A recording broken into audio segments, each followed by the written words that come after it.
Hi, this is Jen with Unchained Crochet. If you haven't done it yet, don't forget to subscribe and hit the bell to see more items and tutorials like this. Hi, this is Jen with Unchained Crochet. Just checking in with you. We've got more to add to the tutorial playlist for the Wild Violets cardigan. Last video I showed you how to slip stitch and chain your seams up. I have done the one side seam, and then I added some rounds. I left it open.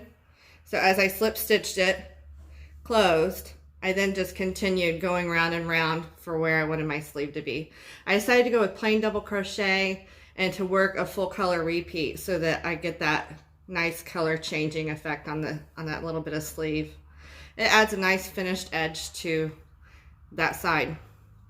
So again, you know, you can slip stitch it up, slip stitch chain, gotta let the dog in, sorry, and go until you want it the width of your sleeve.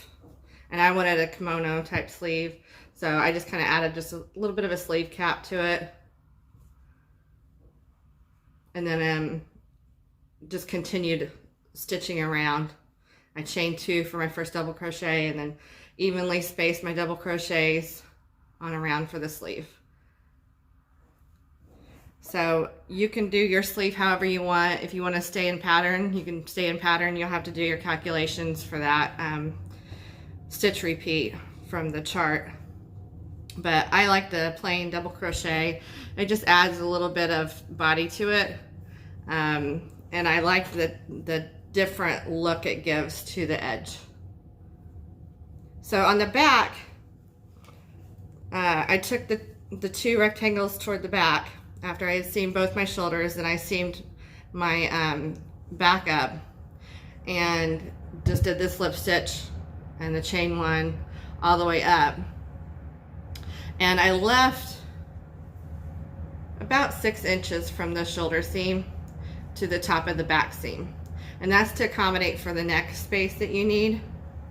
So I usually leave anywhere from 6 to 8 inches, as little as 4, but really 6 is about perfect for me. I'm gonna pause this so I can let my dog in. Okay, so I'm gonna try this on for you real quick.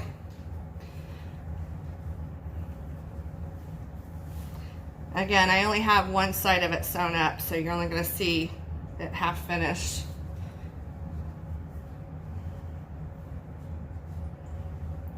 Sharon wants to stick to this top a lot. So I have steamed the sleeve. I have not seamed this seam yet, so I will be doing that, and that will relax the seam just a little bit more. And then it's going to have the added ribbing around the neck. So that's why I left the 6 inches, so that I have some room around the neck for the shawl collar that I'm adding.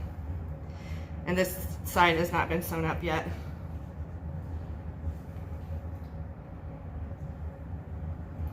So I like the drape that sleeve adds. I think it goes very nicely with it. And it stays true to color. That way, if you just do a full color repeat around the sleeve. So obviously, if you are a smaller person, then your sleeve's not going to be as big. So just accommodate yourself, your own body type, and make that opening as small or large as you need it. So after you do that first side seam, and then you go to do the next one, just note to yourself or put a stitch marker wherever it was that you stopped your side seam. There's my side seam. So I'm going to do that to the same way to the other side. Make sure that you don't get your garment all twisted up and then put your the wrong side out and vice versa. Sorry about the phone ringing. So I'm just going to hold these ends together right here. Match up my stitch pattern as I go. Match up your fillet row to your fillet row, your puff stitch to your puff stitch, and keep going up as far as you made the other sleeve. So I will slip a stitch marker in there. And then once I reach that point on the second side, then I will continue stitching in the round for that sleeve. So it's basic, it's very easy. You know, the panels are probably, stitching the panels are the largest part of this project.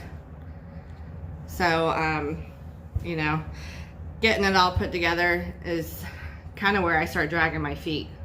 And I don't know if you're the same, but seaming the pieces together, it can be a little daunting at first, but once you get the one side done, you know where you're going from there, and then you could just copy the second side. So that'll be it for this tutorial.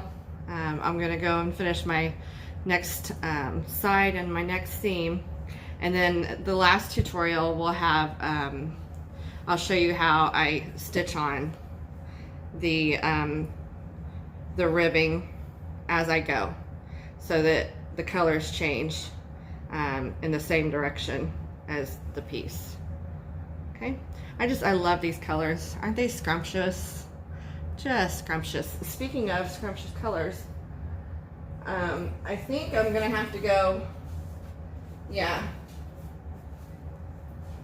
I've got this much left and another ball about this size, so I'm certain I'm gonna run out of yarn again.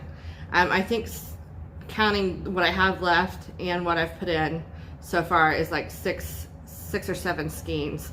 So if you're a larger person, allow yourself enough yarn. This is the Lion Brand Ferris wheel, and you know, I wouldn't say it's not a high yardage yarn, but it's definitely not a low yardage either. So I am probably going to have to go and buy another skein or two. Probably two, just to be on the safe side. I can always use the extra for a little baby sweater or something. All right, I hope you're enjoying this series, and I do hope that you make the Wild Cardigans, the Wild Violets cardigan. It's just so pretty, and it's going to be a very nice drapey cardigan for spring. I'm very, very happy with mine. All right, see y'all later. Bye.